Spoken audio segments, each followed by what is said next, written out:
जय ठाकुर समाज, जय सदाराम बापू। આપણે ગાંધીનગર કાલે ગયા અને 16 જિલ્લાઓમાંથી પાંચ વ્યક્તિ જે બોલાવવામાં આવ્યા હતા અને 500 થી વધુ સંખ્યા થઈ ગઈ હતી। અને કાલે જે આપણે નિગમ વિકાસની જે જાહેરાત થઈ અને જે પ્રોપર્ટી કાર્ડ અને જે 7/12ના ઉતારાને દૂર કરવા માટે જે આપણી રજૂઆત હતી અને એ રજૂઆત લઈને કાલે આપણે માન શ્રી સૌરભજી સાહેબને અને રમણસિંહ સોલંકી, પ્રતાપ વાજા સાહેબ, જોશી સાહેબ અને આપણા સાહેબ શ્રી ધવલસિંહ ઝાલા સાહેબ સાથે રહી અને જે જગ્યાએ આવેદનપત્ર આપવાના હતા તે આપણે કાલે ટીમ અને સમાજના યુવા આગેવાનો અને યુવાનો સાથે રહીને આપણે આવેદનપત્ર આપ્યા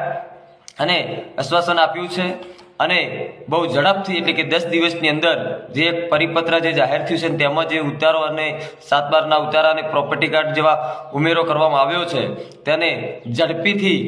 10 દિવસની પહેલાં આ વસ્તુને દૂર કરવામાં આવશે અને જે પહેલા સમયમાં જે વર્ષની અંદર જે આકારણી પર બોજો પડ્યો તે પ્રત્યે આ વખતે આકારણી પર બોજો પડશે તેવું આશ્વાસન આપણે મળ્યું છે।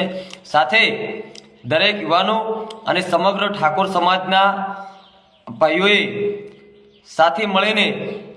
એક અમારો સંદેશ અમારો ખાસ કે 10 દિવસની અંદર જો અમને આ નિર્ણય નહીં મળે તો અમે ખાસ કરીને અમારા જે સ્થાનિક આગેવાનો છે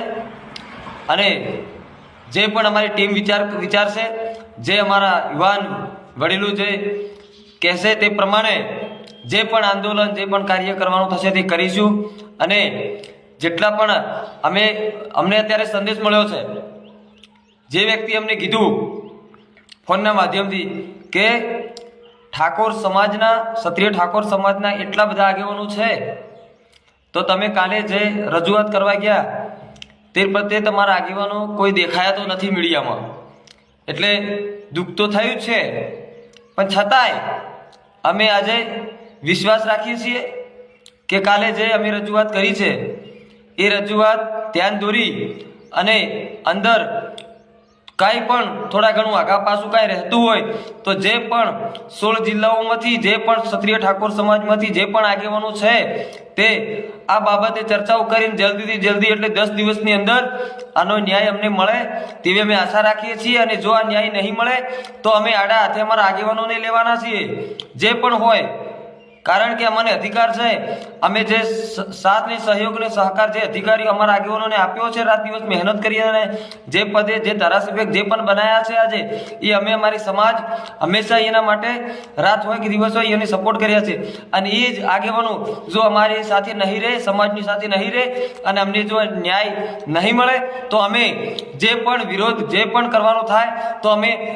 આ વિરોધમાં અમારા તમામ આગેવાનોનો પણ વિરોધ કરીશું, કારણ કે અમને ન્યાય નહીં મળે તો અમે આગેવાનોનો 100% વિરોધ કરીશું। અને જે પણ કાર્ય કરવાનું થશે અમે 100% બધા મળીને ઠાકોર સમાજના યુવાન વડીલો તમામ મળીને આ કાર્ય કરવાના છીએ। તો જલ્દીથી જલ્દી અમને 10 દિવસ પહેલા ન્યાય મળે એવી અમે આશા રાખીએ છીએ, સરકાર જોડે આશા રાખીએ છીએ, અમારા તમામ આગેવાનો જોડે આશા રાખીએ છીએ। જય ગરવી ગુજરાત, જય સદારામ બાપુ, ભારત માતા કી જય।